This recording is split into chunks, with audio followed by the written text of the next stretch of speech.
Alright, so we're going to look at some review problems for your quiz on some of our trig values of some basic angles. So this first question says we're given a ratio. We want to find the other ratios of this angle, assuming the angle is in quadrant 1. Being in quadrant 1 just means that you can set up a right triangle of it, just a basic old right triangle with our theta here. So everything is going to be positive. When you start looking at other sides, then this is where you can have some that are negative. So the tangent being 5, 6, remember, from SOHCAHTOA, the tangent value is going to just be the opposite side over the hypotenuse. So our hypotenuse is going to be this side here. Our opposite is the side across, and adjacent is the side next to. So the big thing here is we have a couple of the sides. We know the tangent is opposite and adjacent. So the tangent is giving me 5, 6. So that's saying the opposite is 5 and the adjacent is 6. So I'll have to use Pythagorean theorem to find the length of the other side. So we can say h squared equals 5 squared plus 6 squared. So that's going to be 36 plus 25, which is 61. So h is going to be the square root of 61. Now, irregardless if this was in quadrant 1 or if this was in another quadrant, hypotenuse is always positive, so we would always make that true. So now if I want to find the sine and the cosine of this angle, and again, I don't know the angle, cosecant, secant, and cotangent.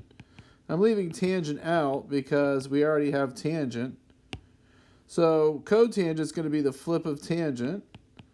Now sine is opposite over a hypotenuse, so that's 5 over radical 61, which I can simplify to 5 radical 61 over 61. That also means I know the cosecant, because I'm just going to flip this one to get my cosecant. So my cosecant's radical 61 over 5. Cosine is adjacent over hypotenuse, so that's going to be 6 over radical 61, which has that same idea of 6 radical 61 over 61. And then the secant, we're just going to flip it, so we get radical 61 over 6.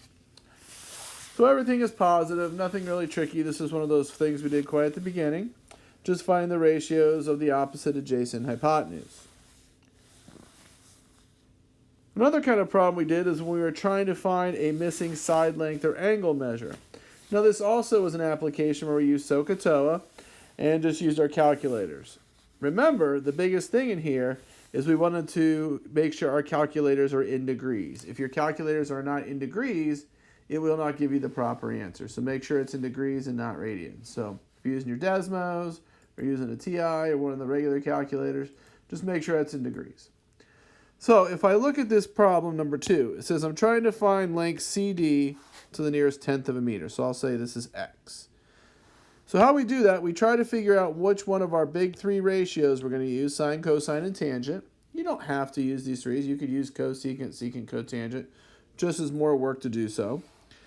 So in this problem, this side is the opposite. Oops, we're going to use 64. So this side is the adjacent, this side is the opposite, and this side is the hypotenuse. You could actually use angle E. We could figure out what it is and make x the opposite, but it's just as easy to use this one. So we want the adjacent. We have the hypotenuse. So that is going to be the cosine that relates those two. So the cosine of 64 equals the adjacent over the hypotenuse.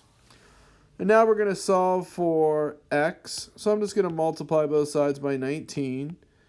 So x is 19 times the cosine of 64. So I'm just going to type that in my calculator, see what it tells me, of course making sure I'm in degrees. So I am getting 8.329, so I'm nearest tenth of a meter. We're going to say it's just 8.3 meters. Very important that you make sure you look at the rounding, make sure that you set up your ratio, and put your thing in degrees. Now, the second part of 2 is when we're trying to find an angle. Now, angle we do the same way, but instead of doing our trig functions, we'll do our inverse trig functions. That's the trig functions with a little -1 there. So if we're trying to find angle W, that's this guy here, then this side is opposite and this side is hypotenuse. And I don't know the adjacent side. Don't really care about it.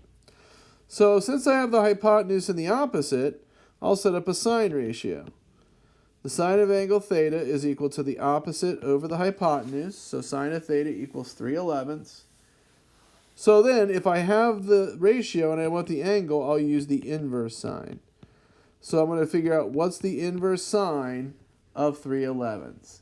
Now again, this is just something you can put in your calculator, no big deal. Make sure you're in degrees. I'm getting 15.8 if I'm running to the nearest tenth of a degree.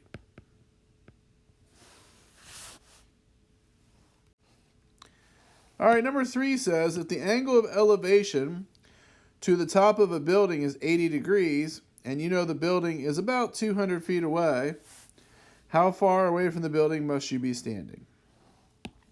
So we're on top of a building, and we are down here, and it says if we look up, it is an 80-degree angle of elevation to this building. So we'll say 80 is here.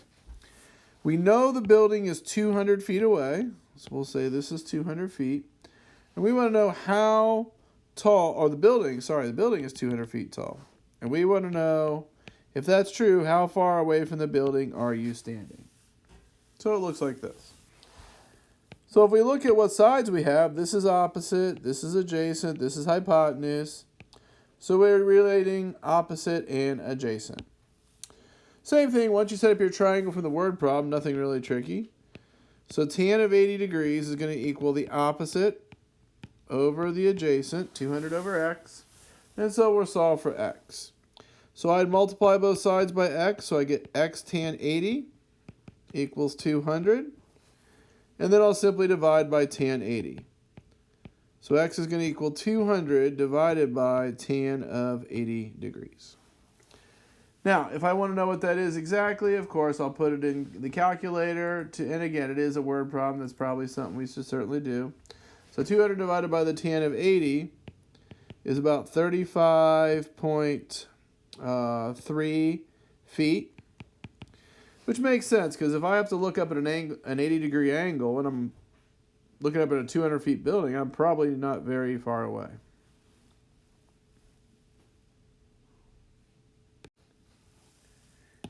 All right, if I look at number 4, 4 is very similar to 1, except for the triangle's actually here. So nothing really crazy about this. I would obviously want to find the other side. This is the opposite. This is the hypotenuse.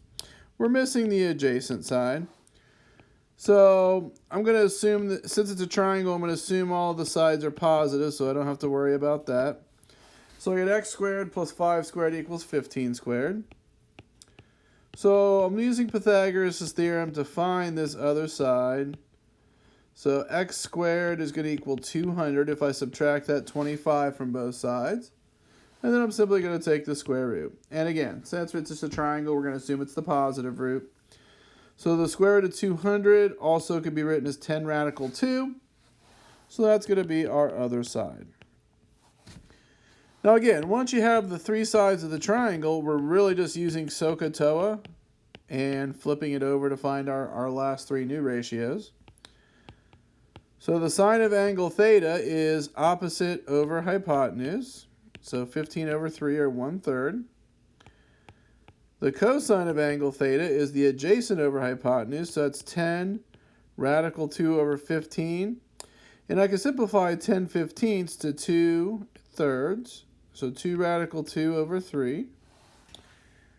And then the tangent is going to be opposite over adjacent. So that's 5 over 10 radical 2.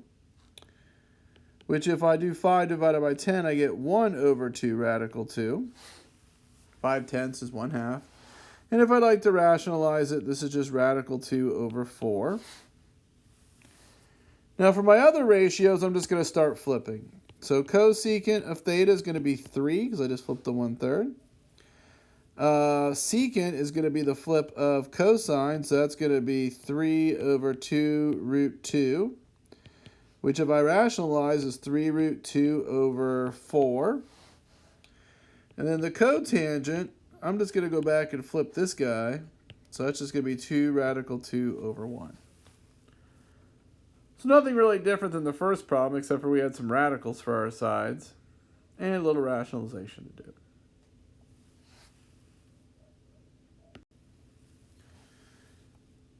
All right, let's look at a couple others. So let's say we have the angle 240 degrees. So it tells us to do some different things with this. So first it says find the radian measure of the angle. So if you recall, going from degrees to radians, we're going to multiply by pi over 180. Not that this problem asks for it, but just to put it on here. Radians to degrees, we're going to multiply by 180 over pi. So since we have our angle in degrees, 240, to go to radians, we'll multiply by pi over 180. So the degrees cancel like they should. So we're really, you can also cancel the 0. So we're really reducing the fraction 24 over 18, which are both divisible by 6. So if I divide these both by 6, I'm going to get 4 pi over 3. So 4 pi over 3 radians and 240 degree angle are the same angle. B says find another angle that has the same terminal ray, a coterminal angle. So again, we've done this several times. We'll just add or subtract 360 or add or subtract 2 pi. Since it doesn't really specify in this case, I'm going to go ahead and use 360. So if I add 360 to this, 240 plus 360 is 600. I could also subtract 360 and get negative 120. All of these angles would have the same trig function value. This problem also asks for the reference angle. So remember, same idea is if I draw my angle 240 degrees, which is over here. Remember my reference angle, I'm going to set up a reference triangle. So I'm going to take an arbitrary point on the terminal ray of the angle and take it straight up. And the angle in this little triangle is going to be my reference angle. We called it theta prime.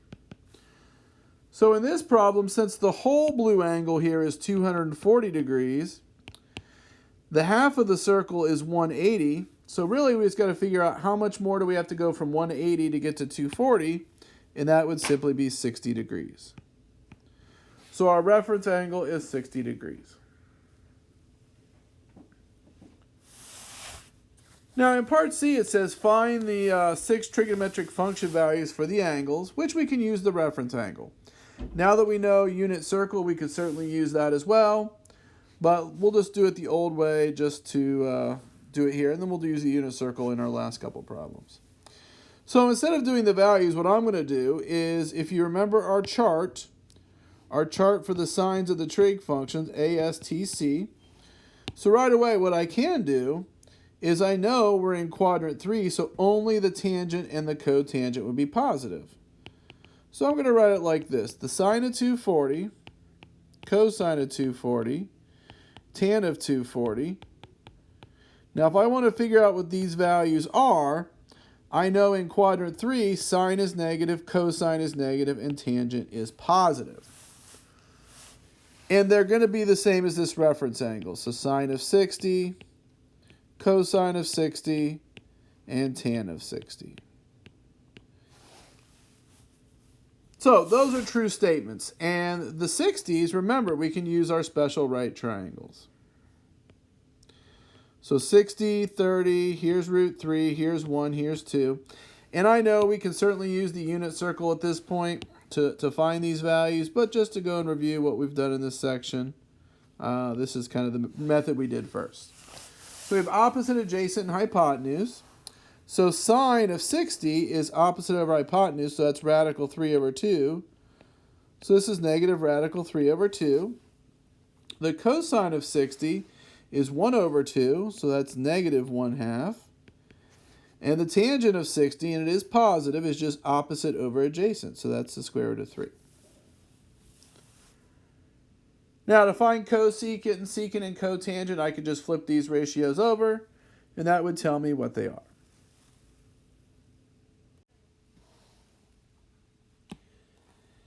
All right, question 6 says, what quadrant is angle theta in if cotangent is negative and sine is positive? So this is a much simpler problem that kind of deals with our same idea up here, ASTC. So if we think about when tangent's negative, well, tangent is positive in quadrants 1 and 3 because it's positive in 1, everything is. And teeth is, so it's cotangent, tangent going to be positive in 3. So cotangent is negative in 1 and 3. Our second part says also sine has to be greater than 0. Well, everything is positive in 1, and sine is also positive in 2. So the one with the 2 check marks is quadrant 2. So I don't know what the angle is, but I know it is in quadrant 2.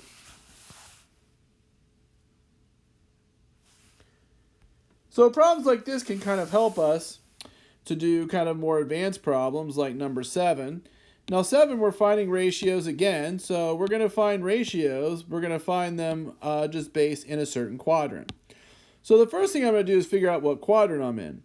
So we notice that cosine is positive and the cotangent is negative. So if I look at my quadrants, AS, TC, I know cotangent or cosine is positive in 1 and 4. And we just did cotangent being negative in the previous problem. Cotangent is negative in 2 and 4. So the one that is matched up is 4. Now really the benefit in a problem like this is what we know is I'm going to draw my triangle now for angle theta in quadrant 4. That's really what we care about. Now it tells me that cosine is 1/4 that's adjacent over hypotenuse. So in this problem the adjacent would be 1 and the hypotenuse would be 4. Now, whatever my other side is, and I'll find it with Pythagorean theorem, of course, but whatever it is, I know this side has to be negative because it's the y value going down. So 1 squared plus this missing y squared equals 4 squared. That's 1 plus y squared equals 16. Y squared equals 15, so y will equal radical 15. So this side is negative square root of 15. So again, several problems you've seen on this review where we keep setting up triangles, finding the opposite, adjacent, and hypotenuse, and that's very important.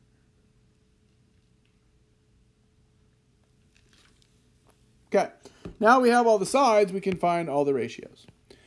So the sine of the angle, I can write it here, this is opposite, adjacent, and hypotenuse from our angle theta. So the sine is going to be opposite over hypotenuse, negative radical 15 over 4. Cosine is adjacent over hypotenuse is 1/4. That was also given to us. And then tangent of theta is opposite over adjacent. So that's negative radical 15. Or over 1 if you will. Now for the other ones, we're just going to start flipping. We're just going to start flipping ratios. So cosecant is going to be the flip of sine. So cosecant is going to be negative 4 over radical 15. Secant is going to be 4. And tangent is going to be negative 1 over radical 15.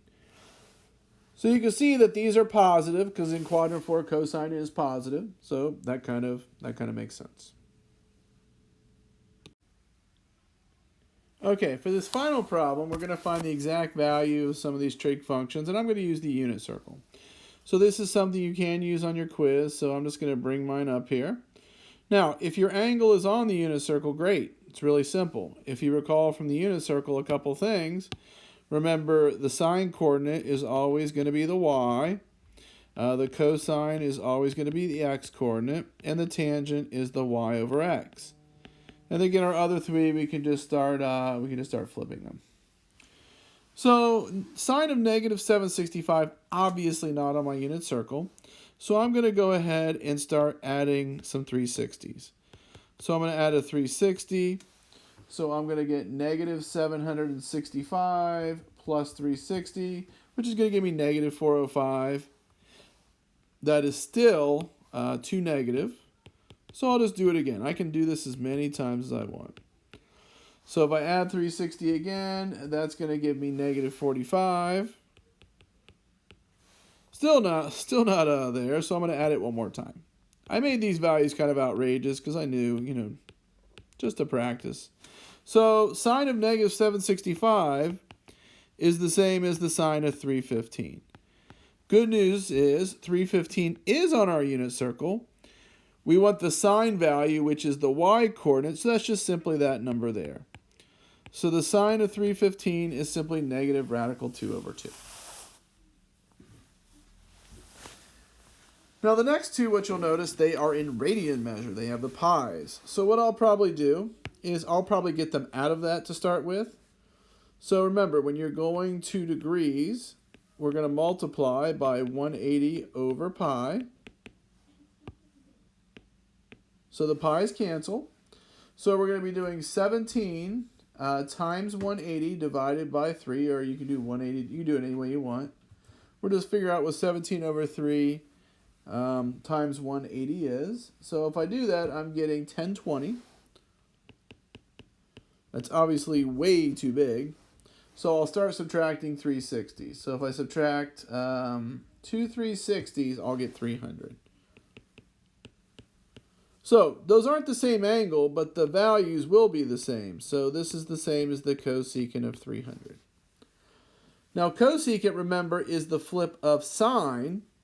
So if I go to 300, I'm going to flip the sine value, which is the y value. So I'm going to flip this guy right here. So if I flip that upside down, that's negative 2 over radical 3. Or if I want to rationalize, negative 2 radical 3 over 3.